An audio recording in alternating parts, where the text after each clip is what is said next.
Kia ora and welcome to the Pitch Perfect podcast. You're joined by myself, Melody, and my co-host, Elaine. Say kia ora, Elaine. Hi. This week on Pitch Perfect Pod, we are joined by Lynette, who is Fabled Hero. Lynette is from New Zealand, and also from Mara. And Mara is from Blackwing Studio from the United States. Hi. Awesome. So we've got quite a lineup today. We have two artists on our show today, everyone that's listening. And so we're going to cover off their work as creative people, competitive gameplay, and we're going to talk about what it's like to be a woman in flesh and blood and their experiences. So first and foremost, tell us a little bit about yourselves. Let's start with you, Lynette. How did you get into flesh and blood? So I had spent a few years playing Magic with my friends, and I had a friend say to me, "Oh, there's this game coming around, and it's Flesh and Blood," and I said, "Oh yeah, I'm interested." And it turned out that I went to learn to play on the day that they had the pre-release for Welcome to Wraith. So that was quite interesting. Yeah. That's like the very beginning. Yes. It's day one. Myself not being earlier. Listening to the guys all talk about the whole IRA world premiere thing, and that was amazing. Apparently, seeing all those people in that room. They have a world premiere for IRA. I didn't even know that. So they kind of had like this event where they invited everyone, and there was people from Australia and all sorts, where they had like introduced the IRA decks and had a competition where they all played with IRA. Cool. In Auckland. Yeah. Oh, in Auckland, they had everyone come from around the world for a brand new TCG, and people came for it. Yeah, I'm not sure if there was like a world spanning, but it was definitely Australia and New Zealand. And you never look back. So welcome to Wraith. You were hooked? Yeah. I was a Katsu player. You've definitely changed since Katsu. I know that. Oh, much. Yeah. And what about you, Mara? So I kind of have like the entire opposite story. I've actually only been in the game for maybe about 6 months now. I started playing just a little bit before, like maybe about 2 or 3 weeks before Everfest came out. And I actually got in for work, really. We've had to talk about, like, I do art and altars for a living. I paint on cards as a big source of my income. And over the pandemic, Magic stopped doing all of their big shows, and so I stopped traveling to big Magic events. And I had been looking for some way to kind of supplement income. So, I knew about the game, and I'd known about the game for a while, and I've played a lot of card games, and seen a lot of card games kind of come and go and get their hype and then die. And so I was actually really resistant to the game for a long time. I was like, nah, I don't really want to get into another game. I can't afford it. I'm just not interested. But I started just looking at it as like, well, it's getting popular. It's kind of picking up some steam. Not a lot of people are doing the kind of work that I do in Flesh and Blood. So I had kind of looked at it as like, well, I can expand as a new revenue stream, as another way to make a little bit of extra money, since I'm not doing shows for Magic as often. And so then I was like, well, I should probably at least learn how to play the game, just the basic rules. That's all. I'm not getting into this game. I want to know the basics so that I can converse with clients and things like that. And then I learned how to play the game, and then it was all over for me. Yes, love it. That's a great story. Do you still play the other card games? What other card games are you into? So the only other card game I really play much of at all is Magic. And even Magic, I've kind of, like, since I've gotten really more and more into the competitive side of Flesh and Blood, I've been playing Magic less and less. But I have played dozens on dozens of other card games. Fluke will be mad at me if I don't shout out both the Star Wars TCG, the Star Wars Decipher CCG, and the Lord of the Rings card game. I actually was a pretty heavy competitive player in the Lord of the Rings card game for a long time.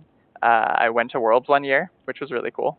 Oh. Wow. Wow. Yeah. So I was really, really into that game. but like I've played Magic, I've played Yu-Gi-Oh, I've played Pokemon, I've played the Versus card game, I've played the Call of Cthulhu card game, I've played the Game of Thrones card game. I got really into that one competitively for a little while too. I've played so many games. I also play Warhammer, both 40K and Age of Sigmar. I like if it's a game and there's a competitive scene, I've probably played in it. And by the sounds of things, you've done very well. I very much enjoy the competitive scenes. I'll say that much. You know, I think I've done pretty well in at least a couple, but you know, I do okay. Awesome. I mean, yeah, you're killing it in Flesh and Blood, and I'm like interested in Warhammer. Warhammer is one of those games where so many people have told me like, oh, you should play, you'd love it. And it's one of those things where it's like, I don't think I can afford this hobby. Kind of like Game of Thrones. Like, if I got into Warhammer, you guys might not ever see me again. I'd get too into it, maybe. Warhammer can be really addicting. Like, because I also, like, Warhammer has both the competitive side, and then it also has, like, the creative side, right? Like, yeah, that's painting and modeling and all that is a big part of what makes Warhammer a really great game. So it can eat up a lot of your time really quickly if you're not careful. It's exactly what would happen to me. All right. So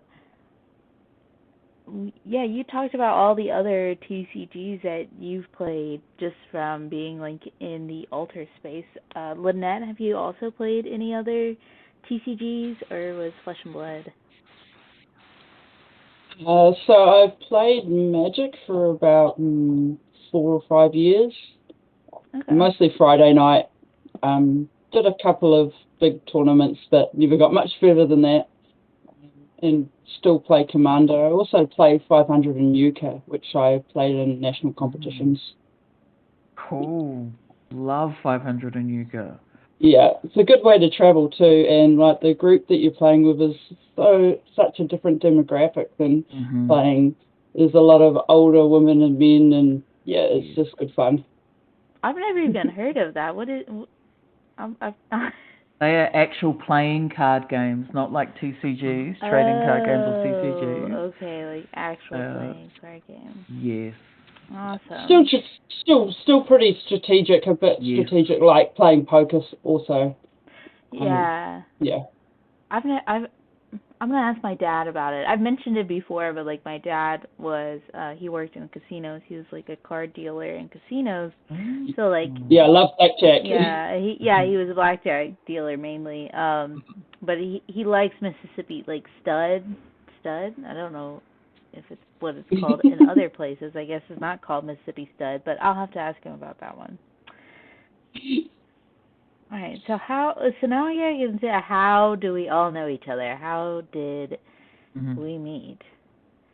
I think everyone knows how Melody and I met. Mara, I had the pleasure of meeting in New Jersey at the Pro Tour.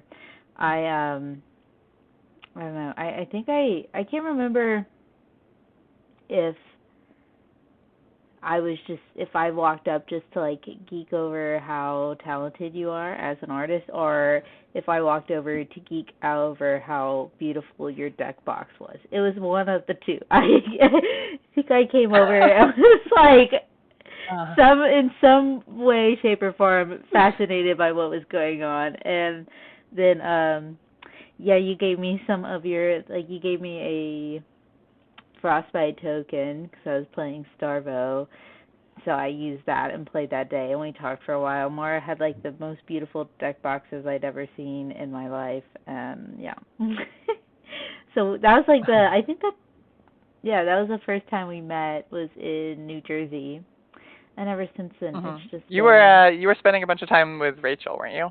Yes, because Rachel I knew from beforehand. I had met her at the Battle Harden in Dallas, and then I went to New Jersey like alone. I didn't travel with a group, so I was just like walking around talking to everyone because I was like, hey, this is what we're here to do. to make Oh my gosh, friends. I spent so much time at the Pro Tour just wandering around talking to people. Like it was amazing. It was easily, of all of the events I've ever been to, and I've been to a lot, it was probably the most memorable. Yeah, the Pro Tour was awesome. It was like so Yeah. much fun. I'm very introverted. I'm not someone who just like walks around and talks to people, but like I was just like sprinting, galloping, whatever you want to call it, around like through, as if the whole convention center was like a field of flowers. I was just like, like I talk to everyone. I've got a visual I of relate that. I relate to this so much. That's literally how it felt, though. Like it really did.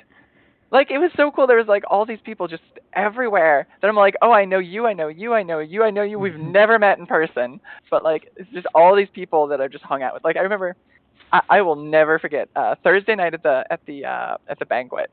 Like I met with Kugane, who like I've interacted with online a lot. And Kugane literally, like, I came in with a group of my friends, and Kugane, like, grabbed me. He's like, hey, me and Tommy from, Tommy Fresh from Fresh and Buds. He's like, we're over here at this other table. You're going to come sit with us now. Come on. He just, like, drugged me off. I think we must have ran into each other at the banquet, too, like, briefly. I'm thinking, because like I like could not get in the banquet. My flight was delayed, and so I was like late. And they were like, "We're full. We're not gonna let you in." And then like I knew Rachel was there, so I texted her. She came out, and we were both just like, "Please," like biggest puppy dog eyes face, like, "Please let us." And they were like, "No, sorry." And then Rachel was like, "I'll give her my spot." And then we were both like hugged, cried, and I was like, "I'll see you on the other side." And the workers were like, "Both of you, just go, just go." Like, so I got into the banquet late, and as soon as I did, they were like, Dozer was like, "Oh, he wanted to meet me because I knew Rachel, but I didn't know him." And then they were like, "Man, Sam's walking around looking for you." And then I ran into like Tall Timmy and Flukenbox. I was taking pictures, and then I talked to Rudy, and yeah, I was just like walking all around. And then like Flake had like M&Ms. The banquet was so much fun. It really was. Anyway, we got a little off topic. Right. Lynette, we've never had all day. I know, same.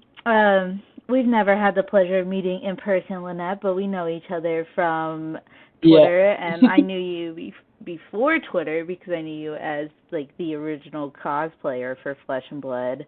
When I started getting into it, and my boyfriend had already been in the space for a while, he was like, "Oh, like this is the original cosplayer." He showed me your profile, so I knew you before I was even on Twitter. Oh, that's so awesome.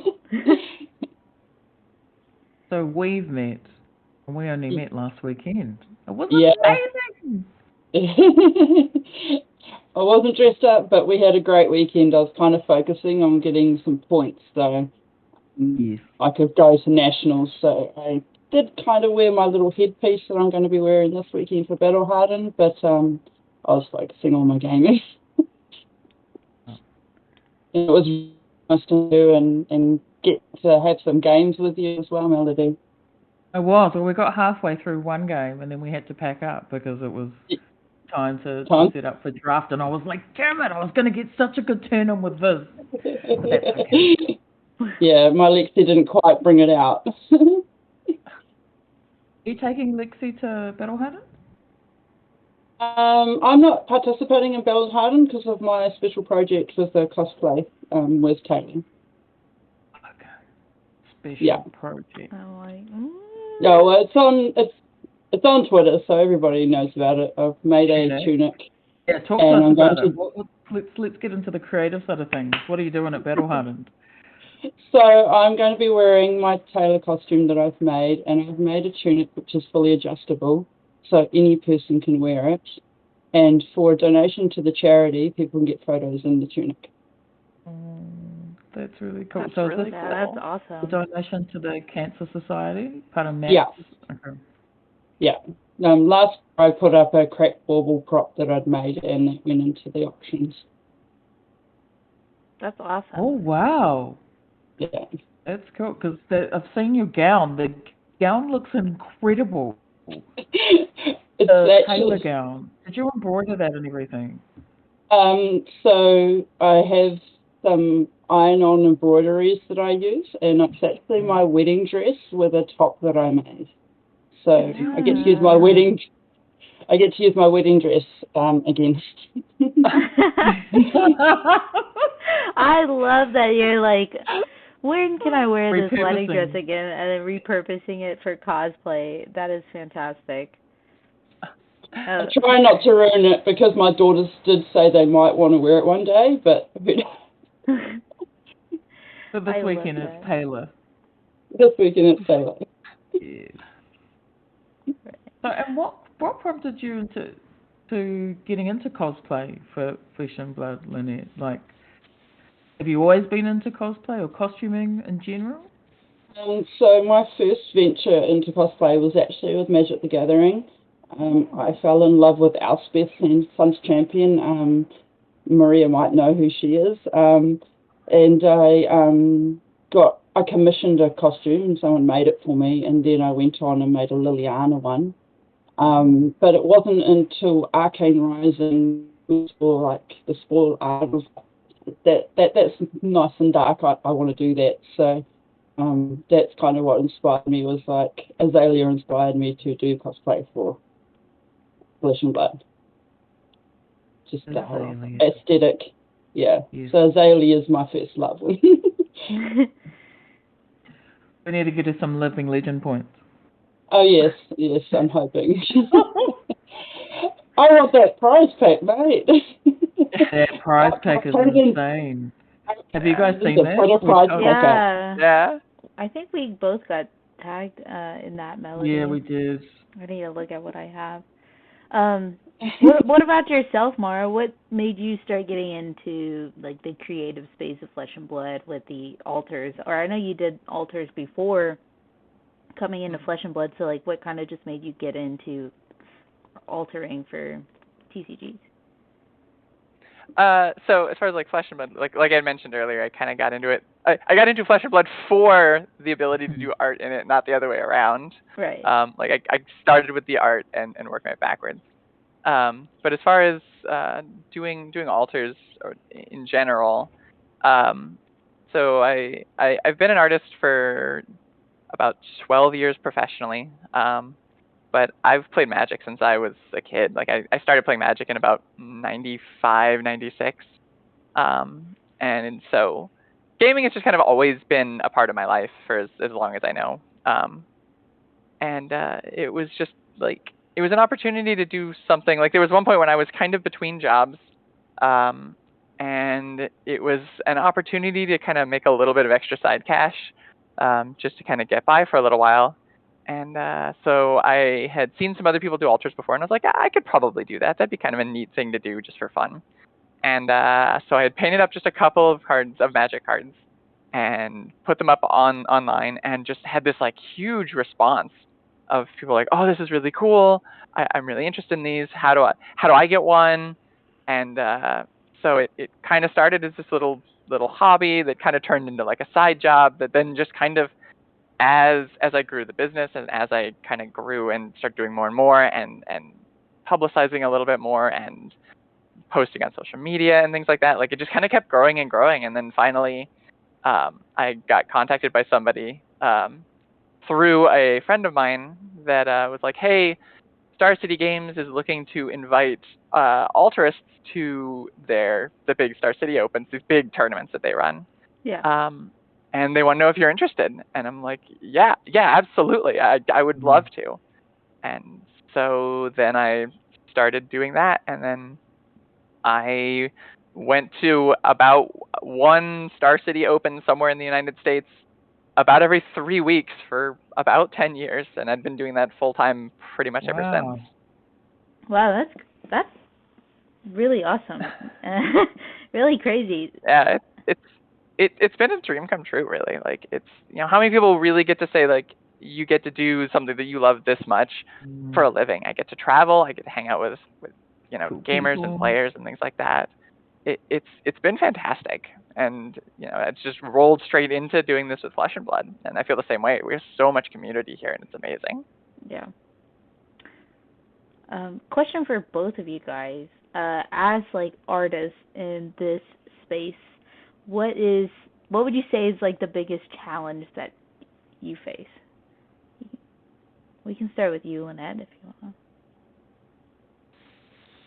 want. My challenge has been a little bit of a geographical one, being in New Zealand, and but getting myself out there. Part of the reason why I joined Twitter, because I felt I was a little bit left behind, and because I work full time, my projects take a little bit longer, so I'm not putting out the output that everyone else is doing very quickly. I know that there are other cosplayers that make sure they do something every month, and sometimes my projects can take a couple of months, or so. I mean, being home with COVID helped me to make an Icelander costume for my friend Georgia, so I made most of that in one day, but that's because I was stuck at home and not working, so that's the biggest challenge for me, is having a 9 to 5 and doing it. Yeah, that's definitely understandable. Cosplay takes so much time and effort, and it can take a lot of money too. Like it's hard. Like there's like cosplays that I have lined up that I want to work on, and it's like I have every intention of doing this. It's just a matter of when I have times and funds, and then things like wanting to cosplay at like nationals or worlds can kind of put on like stressful timelines. So that's definitely understandable. It's a challenge. Melody can attest to it. I've been waking up at like 4 a.m. and she's seen me online. So I've been painting at 4 a.m. on a Saturday morning, Yeah. So I don't wake up my family. I was like, before Vegas, I made like the Icelander staff, which I didn't even end up taking to Vegas, and it was like my roommate came outside at like 2 a.m. I was like outside, like hot gluing, spray painting this thing. She's like, "What are you doing? What? Like, can't this wait?" And I was like, "No, it can't. Like, I gotta get this done before I leave." I can see your staff in the back there. I didn't even notice it before. Yeah, it breaks down to 3 pieces. I've also got like a shadow staff, but my partner did the top, but I need to like cut it so I can break it down, because I can't take it anywhere because it's like uber tall. Also looks a bit like a weapon. So. Even just the stick's a weapon, so I can't get away with it on a plane. And what about you, Mara? What are any challenges for you? So I think the biggest challenges for me are partially because I do this as a full-time job. Like this is my career, and being self-employed is hard sometimes. Sometimes you have to be really, really aware of like you have this ability to like not work. I can just be like, I don't feel like working today. I just won't. So and you can't do that. Like you have to stay really disciplined. You have to stay on top of that kind of thing. Otherwise, you can lose customers, lose clients, things like that. And so that's always the thing you have to stay on top of. Also, just being able to kind of read what people are interested in, what people want, because the social media aspect is really big. Being able to like post something and see it go like really crazy on social media is really good. So having that kind of finger on the pulse to say, oh, I can do this character on this thing or do this in this style, and get something that's going to really get a lot of attention. So I think, both knowing your market and knowing what I'm painting and what I'm doing, as well as just being able to market yourself, I think is a big part of being able to do what I do for a living. Okay, another question for both of you guys. What's the biggest like reward to being an artist in this field? And then also as a follow-up question, are there any ways that people can support you if they don't have like the funds to purchase your product? Because Lynette, I know we've been talking a lot about cosplay, but I have seen on Twitter that you also make like dice bags and sell them. Am I mistaken in that? So the dice bags kind of eventuated so I could kind of fund making more costumes. It's yeah, and there will be some available at the Battle Hardened. So yeah, it is a little bit helpful. That's just kind of my fundraiser, because I wanted to get some support, but I didn't feel like saying just give me money and I'll make costumes was like the right approach for me personally. So that was my kind of fundraising idea. And the other thing that really helps is I actually work in an emporium, so I can get things for quite good prices, like high density foams, and I think my first Azalea was made with like duct tape and signboard flute. So yeah, it's quite helpful having that kind of cheaper resource. So would it help? So we're talking about like if there are other ways that people could help. Would it help if people shared, like on social media, shared your posts or, engagement, chatted? I don't know. Are there any other ways that people can support you? Yeah, I think engagement, sharing posts, and also something that one of my little pet projects that I've set up is actually there's a cosplay page for Flesh and Blood that I've set up that people can engage with there, and a Discord for people who are cosplaying to just like head their ideas off each other.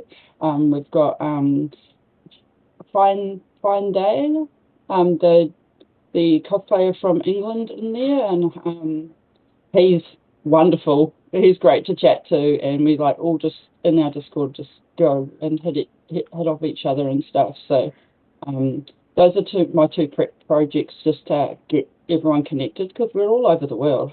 Lynette, I would like an invitation. I want to be in the Discord. I was watching Elaine's face, and she's like, I sent an open invitation, but now that I've got the connections here properly, I will send you an invitation. Okay, yes, send me one. I would like to join.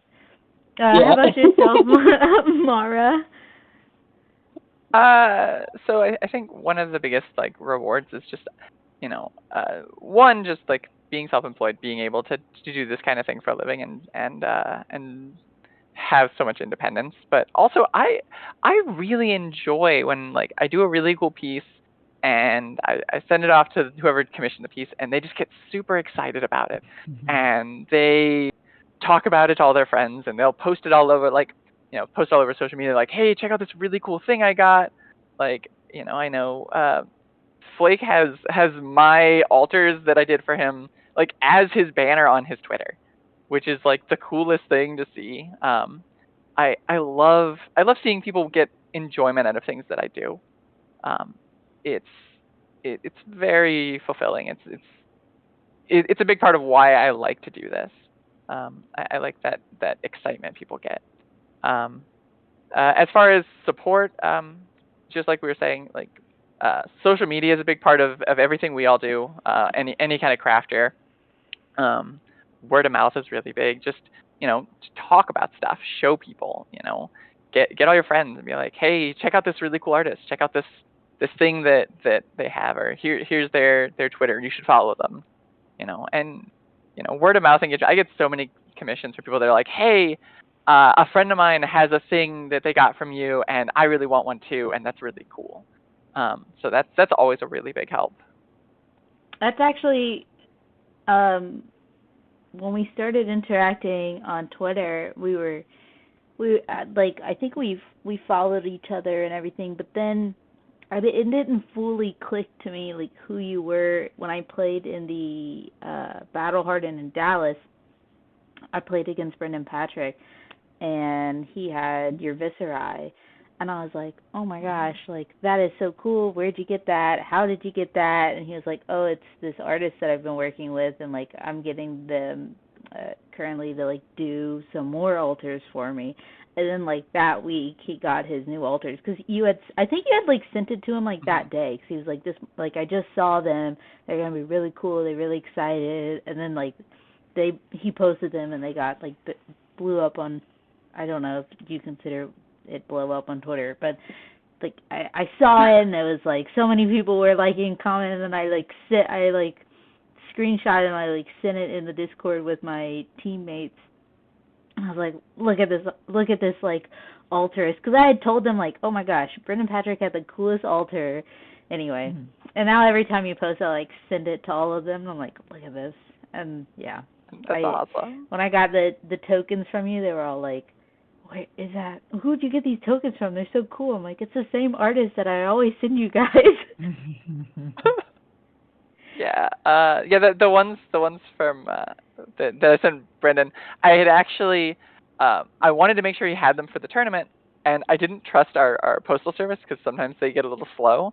So I went and contacted some of our locals. I was like, hey, you're going to this event. Can I give you these things and you can go find Brendan and make sure he gets them in his hands this weekend? So he literally had just gotten them that day. Like, yeah, right. He had like he had been like, oh. He was like, I just got some new ones. Like, just saw them this morning. Like, blah blah. And I was like, oh, I'm really excited to see them. And then I did, and they were just as amazing as they. Yeah. Yeah, that was the big Kano set. We did adult Kano, young Kano, and then like all the weapons. Yeah, I love the whole set. It's really cool. I'm gonna get some one day. All right. So we'll move on to some competitive play discussions. First of all, I guess I'll just start off by asking both of you guys, in Flesh and Blood, what are your, like, do you have any competitive goals or aspirations, or are you just kind of like playing just to play for the... We can start with you, Mara. Okay, sure. So I guess it's easy to say, like, competitive aspirations. You know, I want to win worlds, right? Like that's everybody's competitive aspiration. But I think I really do. I would love to be able to just play at worlds. Like just to be on that stage is a massive accomplishment. Mm-hmm. I'm definitely going to be there regardless of if I'm qualified or not. When I first got back from the pro tour, we were talking, a bunch of people were talking about it on Twitter, and I was kind of lamenting that I didn't get to meet James White in person. And I was kind of like, you know, he was so busy the whole weekend, and I never got a chance to actually meet him in person and thank him for all the things that he's done for this game and just for me personally. Like, I mean, being involved in this community has been such a blessing to me. And James White himself responded, and he was like, I'm going to see you at Worlds, right? And I was like, yes, absolutely. So like I made James White a promise that I will be at Worlds. So I'm gonna be at Worlds whether I'm qualified or not. But aside from that, I want to be able to be an inspiration. Like, you know, we talk about like women in gaming and things like that, and I look at people like Yuki, and I see all the people, like, you know, you had her on the podcast last week, and you see all these people that are just like, oh, Yuki's such an inspiration. Yuki is this beacon that says like, hey, you know, maybe I can do that too. Mm-hmm. And I kind of want to do the same thing. I want to be able to have people say like, oh, you know, Mara can make it there, I can too. And I think that would be really great. That's an awesome goal or aspiration to have. I mean, I love that it's just like bigger than a competitive goal, because competitive goals can be really daunting and not always best for your mental health, let's be honest. But like that's a really good goal to have, a really good way to look at it. How about yourself, Lynette? So my goal this year has been to try and get to our nationals, because last year I went and just cosplayed as Lexi, so I didn't actually get to play for a whole day. I was just watching, but I got to play Chaff Goblin, which was fun. But I'm hoping to, when there is a pro tour in my neck of the woods, because unfortunately financially it's a bit hard to travel too far, I'm hoping there's an Oceania-style pro tour, and I want to go to that. Yeah, that'd be awesome. I mean, James White keeps saying, he's like, it's so far, I don't want to make people travel, but I think so much of the Flesh and Blood community is like, but I want to go to New Zealand, to the birthplace of this game. So I think that'd be cool. I would do my best to go. Even if it's Australia, I don't mind. It's just somewhere a little bit closer.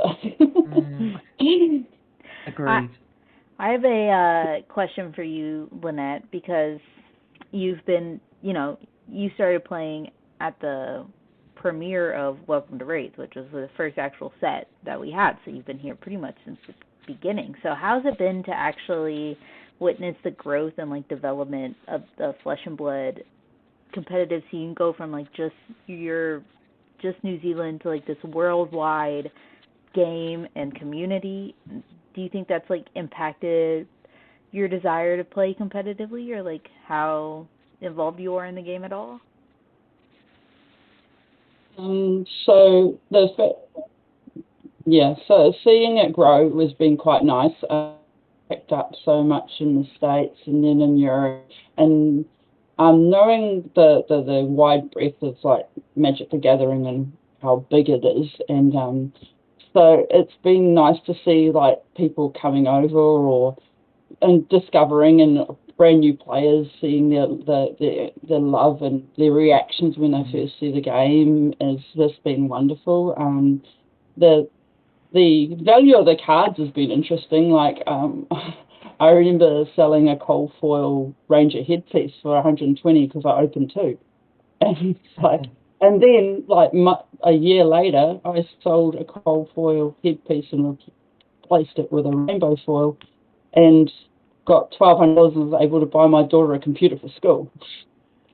I had to do real life things with it, but it's amazing to see the growth. I'm glad it's kind of stabilized now because it seems a bit more realistic, the values of the cards. But like everything from those first few sets, it's like I got people who want to buy my mat that I'm never giving away. It's my first ever Player's Choice Azalea mat. But people are like, I'll pay you for that. And I'm never selling it. So it's been very interesting to see like as it's grown, more people want it, and it's been great. And the exposure, seeing people that I've known from Magic the Gathering and stuff that are cover like big names and stuff, has been quite interesting. So, Mara, you have not been playing Flesh and Blood quite as long as Lynette has, but Magic the Gathering is a game that's been around for 30 years now, and a game that you've been playing for a very long time, as you said earlier. And it's very well established, and I mean undeniably larger than Flesh and Blood. And we all hope that Flesh and Blood stands the test of time the same way that Magic the Gathering has. But having like seen Magic the Gathering grow that way, do you have any hope that Flesh and Blood, I guess both as a game and as a community,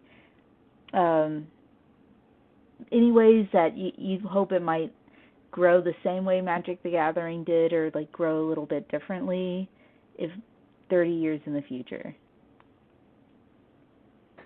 So it's Magic has definitely grown a lot. Like there's no question, and some of the ways Magic has grown have been really positive, and some of them have been a little less so. I think one of the biggest costs of Magic's growth is Magic feels so. It feels almost too big sometimes. Like it's really hard to feel like you're part of a Magic community. Like there are just so many people and it's so wide that like I feel like when I'm in Flesh and Blood, like when I'm on Flesh and Blood Twitter, like everybody still knows everybody. All of the content creators are very eager to support each other. We've just got this very kind of a tight knit group, and I think you kind of lose that in Magic. Like I say, like I've been doing art in Magic for over 10 years, and I have never really gotten the response from the Magic community that I got in 6 months of doing Flesh and Blood. So I think that's one thing that I hope that as Flesh and Blood grows, we can kind of keep that, like the game has that motto, just playing together in the Flesh and Blood, and playing great games together. And that togetherness is really one of the things that's drawn me to this game and that's kept me in this game is that. And I hope we don't lose that going forward. I hope that that it's able to maintain that identity.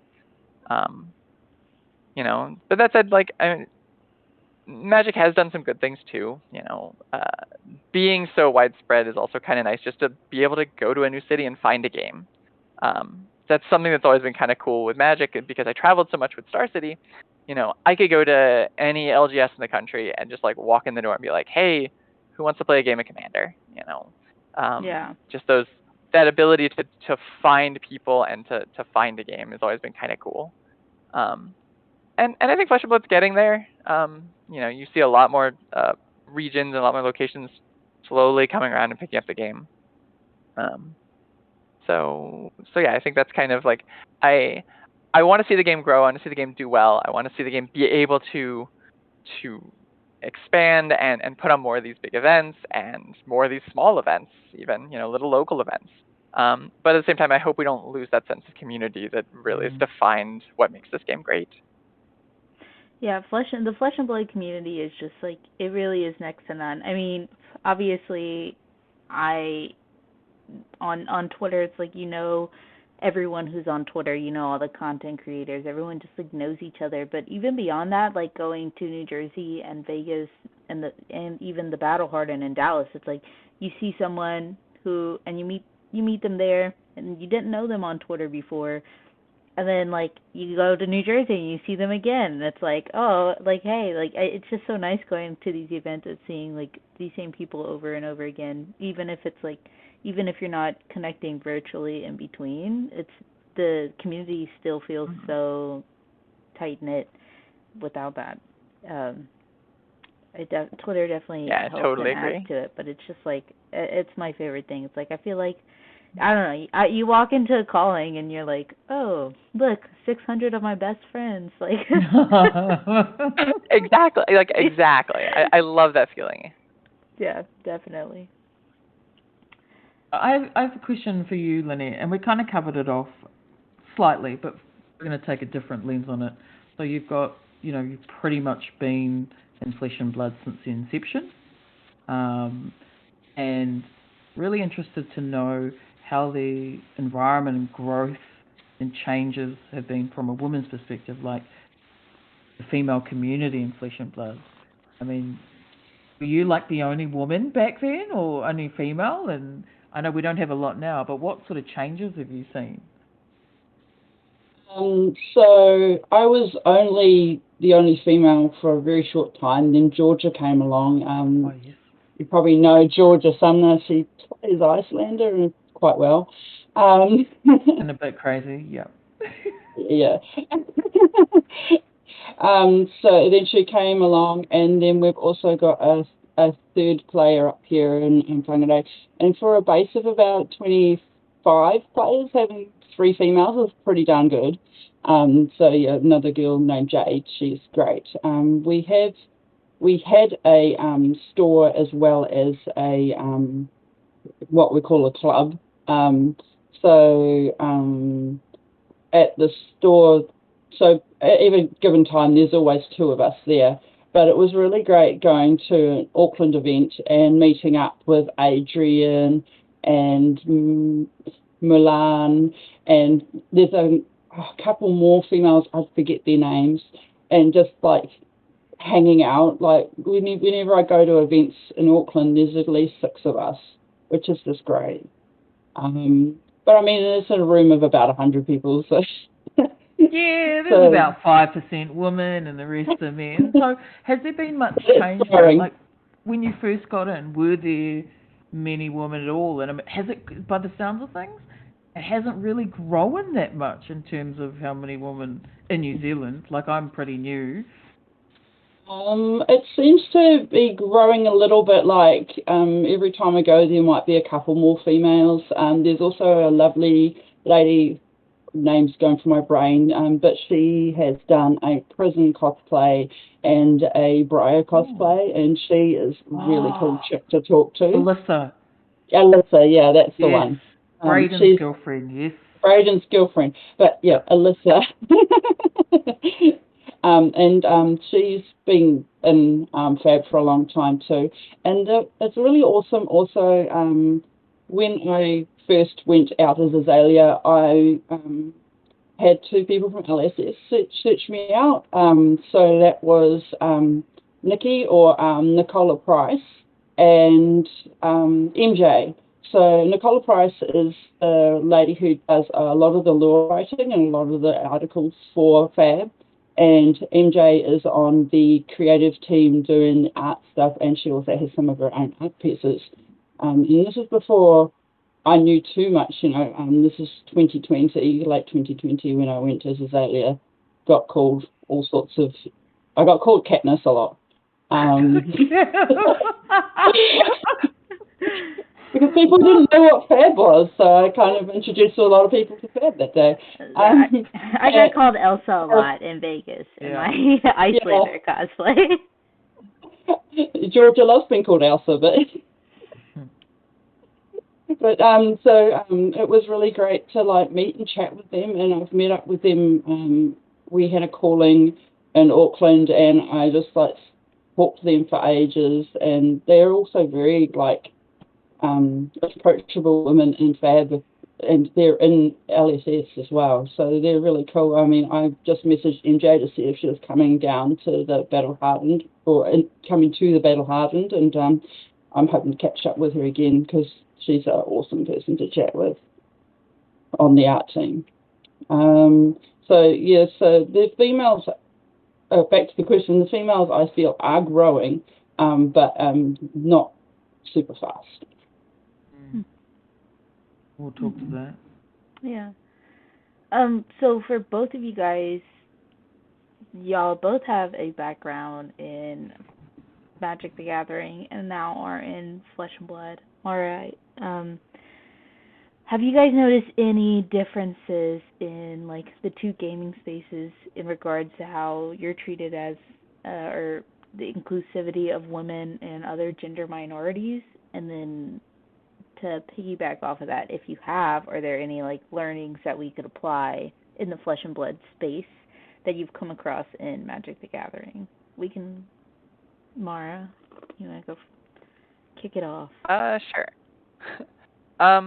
So I think there are definitely some similarities. I think there are some kind of universal struggles that everyone's gonna have, and I think I think a lot of us can probably share a lot of the same kind of stories with kind of just being a woman in gaming spaces. I do think Magic has for the most part done a pretty good job of at least trying to police that kind of thing. I think awareness has definitely grown in the last couple of years. I'm not going to pretend like it's even close to perfect yet. There's still a lot of problems and a lot of things need to be fixed, but I think awareness is growing more. And I think that's something that Fab has done a really good job of, partially just because it's a smaller game. It's a more tight-knit community.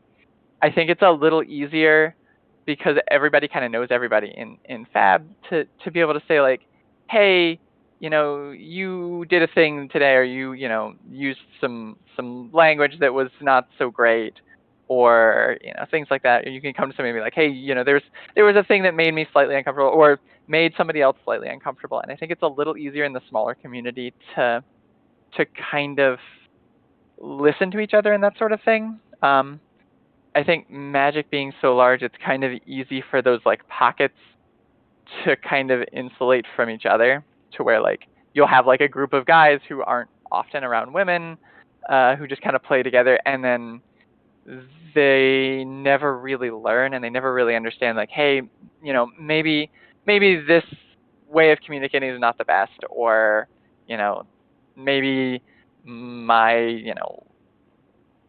the presentations for some things are not so okay and not so inviting to women, or LGBT people, things like that too.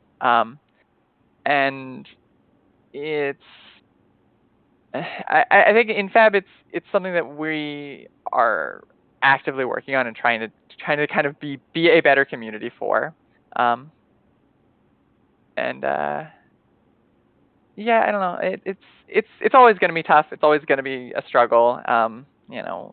But I think education is just the biggest thing. I think most people aren't doing it maliciously. I don't think most of them are just trying to push women out, but I think a lot of people just don't realize.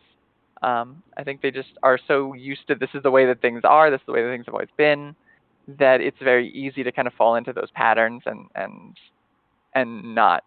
not be aware. So I think that's really it. Like, just being able to educate, being able to talk about these things. I mean, having this podcast is fantastic, just to have people watch and go, oh, I never thought about it that way. And I think that's a great, the fact that this, that Pitch Perfect exists shows a big commitment in this community to be better. Yeah, I mean, and that was kind of like the idea behind it, was you hit on multiple points of one, Flesh and Blood is a small community, so like if there's any point to start like the education and awareness process, and just like being able to have an open discourse about these things, it's now when it's small, so that when it grows as big as Magic the Gathering, hopefully there's like a precedent set within that can stay with the community. I mean, that's like a very large task and hope to take on, but the best we can do is try. But I think like you said, like education is like the biggest thing in my opinion, and just like awareness and being able to talk about it. Lynette, do you have anything to add?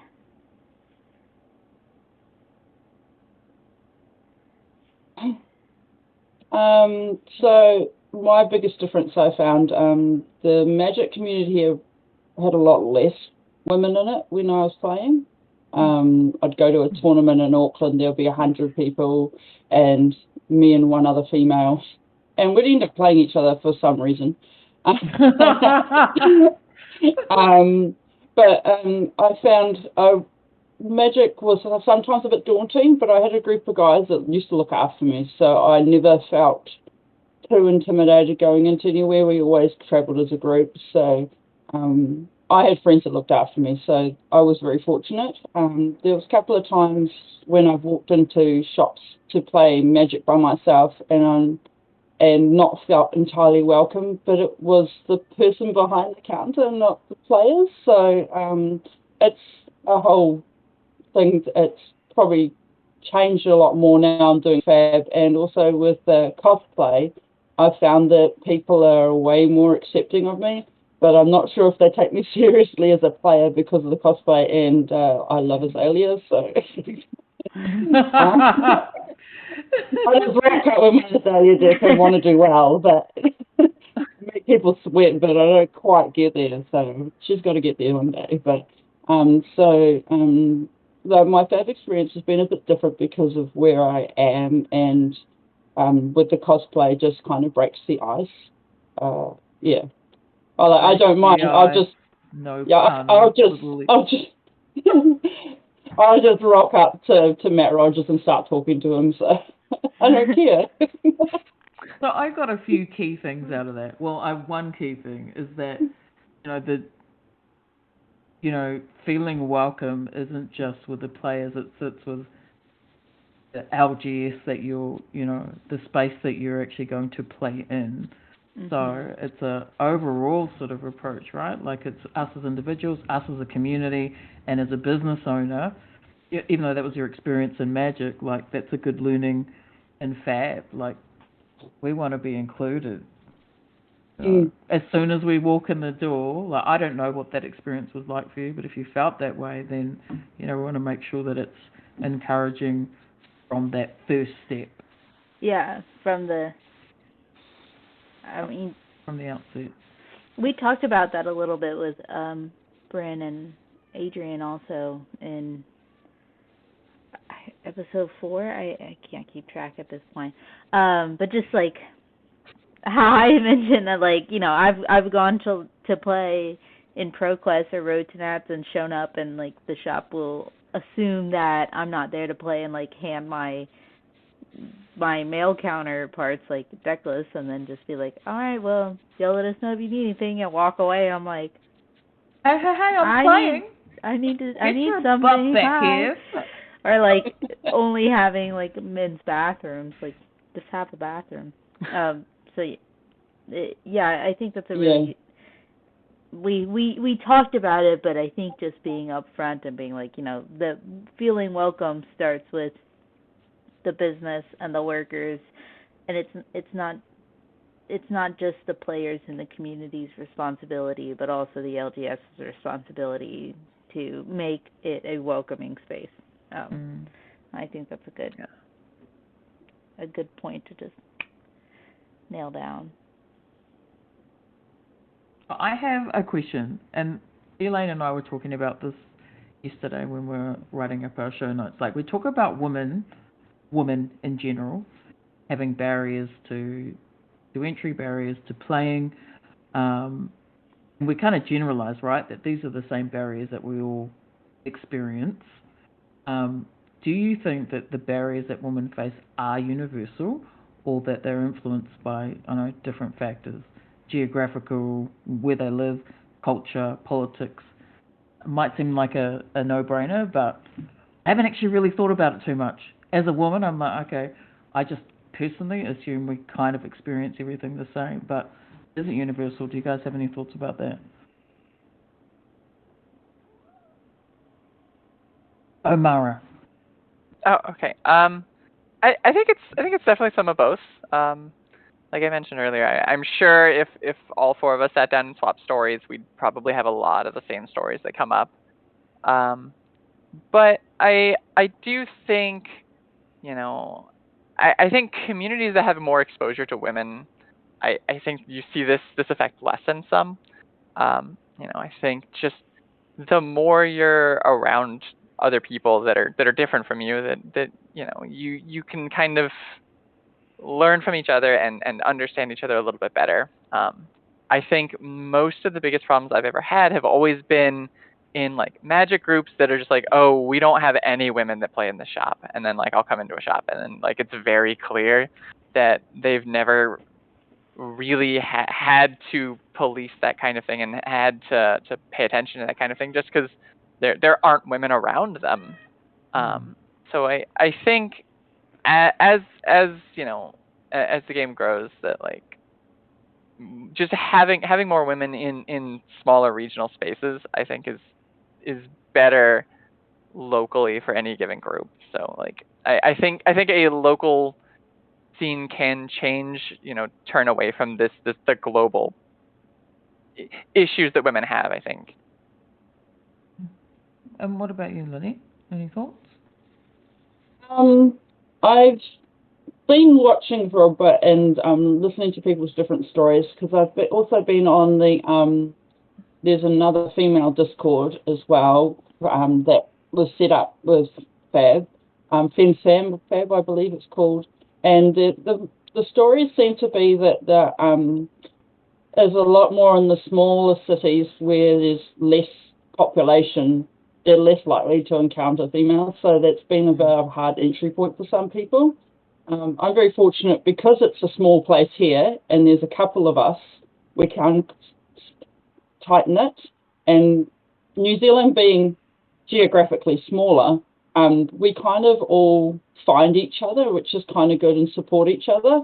But I know that like the States is quite spread out, so having this kind of thing is really good for the connections, because you might be all the way on the East Coast and just by yourself, and you might just chat to someone on the West Coast, and that just gives you like somebody to talk to, and it's really cool. But yeah, so geographically, New Zealand's so small, it's just so easy for us to get together and communicate. So it makes a big difference, I feel. Yeah. That does answer the question. There are definitely differences. Yeah. Definitely. You made a point yesterday, didn't you, Elaine? You were talking politically.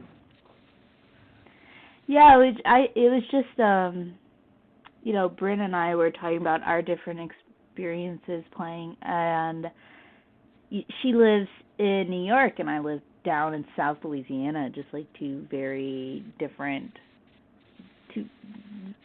they couldn't be more different, like culture-wise. And it just made me start thinking, like, if the culture of where you live, where you play, impacts like the different barriers that you face as a woman or how you're treated. And I think like being spread out is a really good point. Like until recently at my local LGS, like I was the only woman that played, and I didn't even meet another woman who played.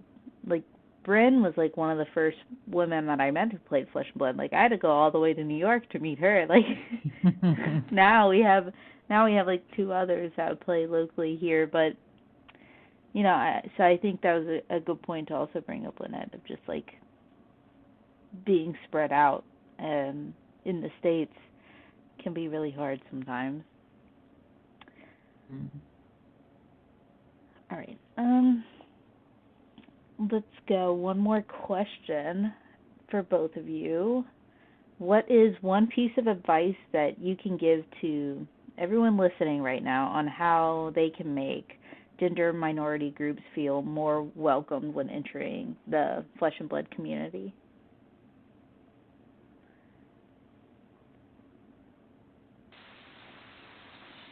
I feel that the best way is to just say hi and talk to them. Like, you know, when people come in, treat them as a person. I think, you know, everyone wants to be welcomed. That's my best bet. Well, that's a good piece of advice. I used to say, like, before I actually started playing Flesh and Blood and, like, getting to know everyone, at my LGS, I used to be like, I did not like going there unless Luke was with me, because I was like, like, sometimes the men playing there was like, they would either avoid all eye contact and interaction with me at all costs, or they would just like stare as if it made me feel like I was like in a zoo, you know, whereas like they never Oh my god. seen a woman before, and it was like there was just like very little in between where it was like, you just come talk to me. Yeah, it's I work in service, so I spend all day talking to everybody. But when I go to somewhere like a gaming place, it does take a bit to say hi to people. But just saying hi breaks the ice sometimes. I sometimes struggle with the people's pronouns, but that's I find is I'm working on it, because I understand that's really important to people, but pronouns is something that's a bit foreign to me. And Kiki and Risa are great friends of mine, and they're so understanding when I slip. As long as you're making an effort, right? We're not going to get it right all the time. Yeah. I think something else too, just advice for people is, you know, try to put yourself in someone else's shoes. Kind of imagine what they're feeling and what they feel like, and kind of imagine what it would feel like to be that kind of person, to come into this area that is clearly not trying to be supportive of you and not trying to be inclusive, and like it's uncomfortable, and it's kind of it feels pretty bad. And I think it's hard for a lot of people to really empathize, and I think maybe just taking a step back and saying, okay, how would I want to be treated in this situation? How, you know, what would make me comfortable in a space that I'm not, you know, the majority in, you know?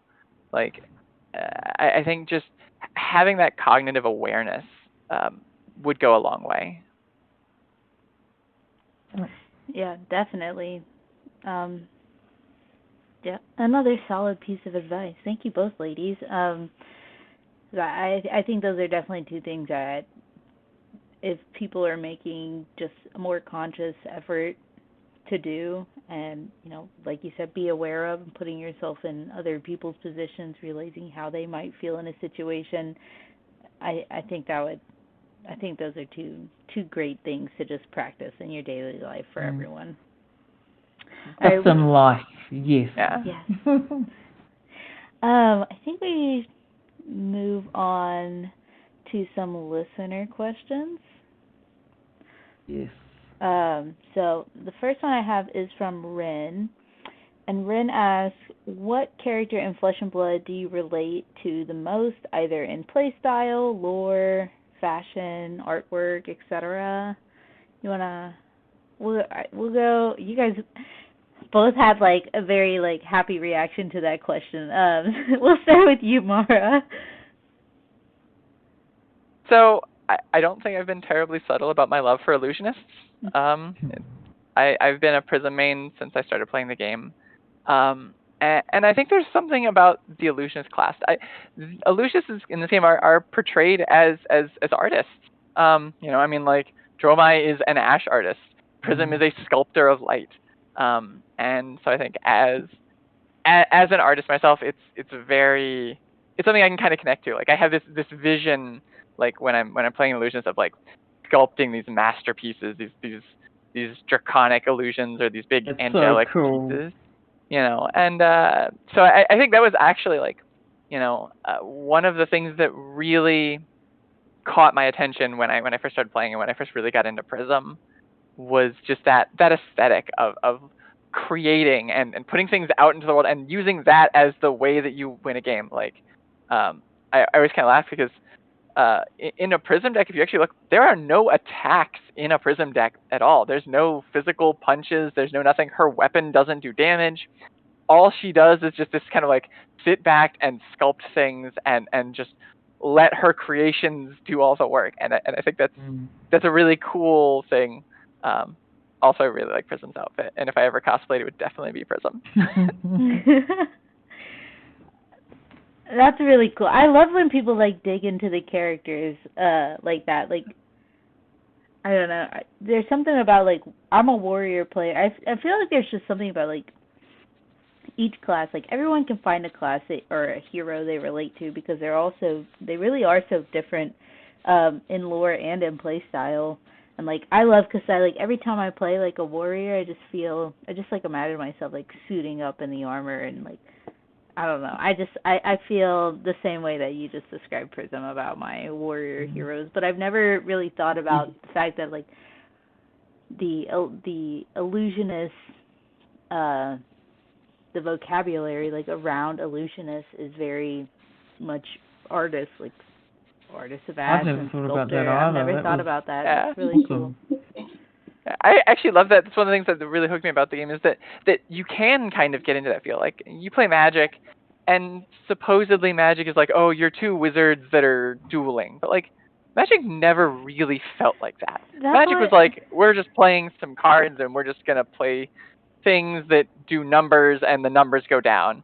But like with Flesh and Blood, the thing that really hooked me initially was like, I don't feel like I'm playing a game. I feel like I am this grand illusionist and throwing spells and doing all these things to confound an opponent and make them swinging at air and not really, like, it draws you into the character. Like, like on some level it almost feels like a role playing game where you're just like, we are these characters, and we are physically fighting, and we're combating in our different styles. And like, it's one of my favorite things about the game. It's one of the things that really, really like has held my attention in this game for so long. Yeah, the like combat feels like so much more like personal in Flesh and Blood. That was like when I would play Magic, I'd always be like, okay, play this card, but like, why? What's the point? Like, why did I just play that? That doesn't make sense to my Luke was always like, oh, well, it's because you're a wizard and you just casted that spell. I'm like, I don't feel like I just casted that spell. But like, yeah, I don't know. There's something about the way that you engage with the Flesh and Blood that feels so personal. All right, Lynette, what about yourself, Lynette? I want to know the name of your cat first. I'm so sorry. This is one of my cats. This is Toast. It started storming, and he's a bit of a baby in the bad weather, and he was like I heard him crawling, meowing, crying at the door. Yeah, his name is Toast. Oh, yo, I love cats. The other one sleeps through bad weather and probably is dreaming of catnip right now. And baby. So the character I associate the most with, which is also the one I cosplayed first, is Azalea.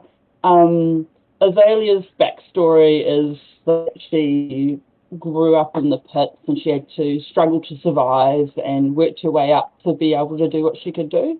So up until about 10, 12 years ago, I was actually legally blind. I couldn't see past the end of my nose. I wore very thick glasses and contact lenses. So I can kind of associate to the struggle. I always had to work really hard, a little bit extra hard than everybody else because I couldn't see as well. So I actually like to associate with her struggles. I am now guided thanks to a cataract surgery and a laser surgery, which makes my life so much easier for cosplaying. I still have to wear contacts and reading glasses so I can play, but it's made a huge difference to my life. But I've worked hard all my life, and that's how I associate with Azalea, because she works blooming hard at what she does. So that's why I love Azalea. The real personal connection there. Yeah. Was that was like finding out the lore behind Azalea what made you connect with her, or was it just kind of like a happy coincidence after you had already kind of? So it kind of cemented it basically. So I was already like perked my interest. I played Ranger in D&D campaigns, so a Ranger kind of aesthetically appealed to me, and then her backstory was like, yes, this is me, I'm going to go for it. Yeah, that's awesome.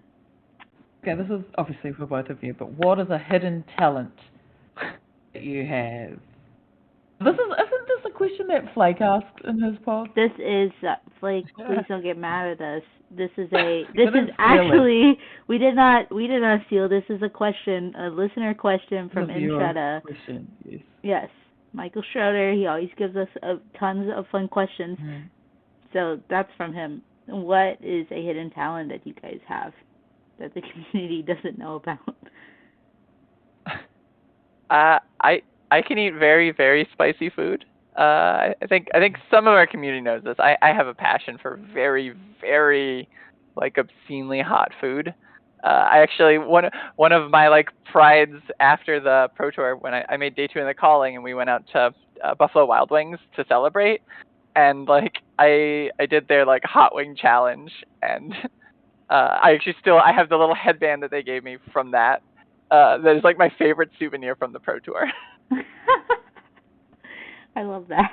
I love spicy food also. It just hurts me sometimes, but I love it. Yeah, I'll go dress. So we don't talk about pickles, but there I just mentioned it, so it's there. Spicy pickles all the way. No. I would eat some spicy pickles with you all day long. Mhm. We'll have to next time we see each other. I guess at Nationals, we'll eat some spicy pickles. That sounds awesome. All right, Lynette, hidden talent. Oh gosh, a hidden talent. Some would say falling over, but No, that would be me. I fall constantly. I fell on the ground 3 times at the road today as I qualified in, and everyone was like, "Could you sit her here and don't move her, okay?" I got the award while playing netball for falling over the best, getting back up and catching the ball and throwing it again. I love it. Oh my goodness. Okay, that's your hidden talent. Amazing. I love it. Right, well, okay, so we're at the end of time, but before we wrap up, we have one question that we like to ask all of our guests, and that question is there any topic, content that you'd like to see on the Pitch Perfect podcast? So we very briefly touched on it earlier, but I think it would actually be kind of cool to talk to LGS owners, tournament organizers. Mm-hmm. We've talked a lot about what players can do to be more inclusive and what players can do to be more open to women and minorities. But I think it'd be really cool to see what that's like on the event organizers and on the LGS. Like what can a store do to be more inclusive, or what can a big event do to be more inclusive? I think that might be a kind of a cool topic to cover. Love it. That's awesome. I love it. Lynette, any thoughts, any ideas? I know there's people that have created apps in the community, and maybe something to do with judges, so that we can get their perspective on dealing with the group that we have growing of females, and how we can make their just maybe judges and people that are creating other content for the community. Cool. Awesome. Yeah. Okay. Thank you. All right, well, if you guys want to go ahead and just give yourselves a little plug, a little shout out, let people know that are listening where they can follow you, find more from you, buy the beautiful artwork that you guys both sell, you can do that now. So Mara, you can go ahead and plug yourself. So the biggest way to reach me is I am all over Twitter. It's just at Blackwing Studio on Twitter. If you're interested in putting in commissions or just getting in touch with me for art and altars, blackwingaltars@gmail is my usual contact information. I also have an Etsy shop that you can buy some of those really cool tokens. It's just Blackwing Studio there as well. And then in the very near future, I'm going to be setting up a Patreon and be doing more new custom tokens, and we'll go over through the sketches and the design process on my Patreon, which will be kind of fun. I know I've already got some early stuff set up for some Ash and Ashwing tokens. So yeah, those are the best ways to reach me usually. Well, that's very exciting. Lynette, how about yourself? So basically, I'm on Twitter, Instagram, and Facebook as Fabled Hero NZ. So if people can find my stuff there. I've also got Blackjack Notice Board, which I set up just for a place where I can share different content and stuff, also on Facebook. And I really want people to engage with the Fab Cosplay page as much as they can. And if you're coming to Battle Hardened, hit me up. I'll be there, and please support the Cancer Society. So, Awesome. Yeah. Thank you. Awesome. Well, thank you guys both so much for joining us this week. It has been an absolute pleasure to talk to you on this beautiful Tuesday and Wednesday for you guys. So, yeah. Thank you guys. And thanks for coming Thank you along, chatting to us, ladies. Thank you for having us. This has been an absolute blast. Yeah, definitely. Thank you for having us. So enjoy the rest of your days. Ka kite.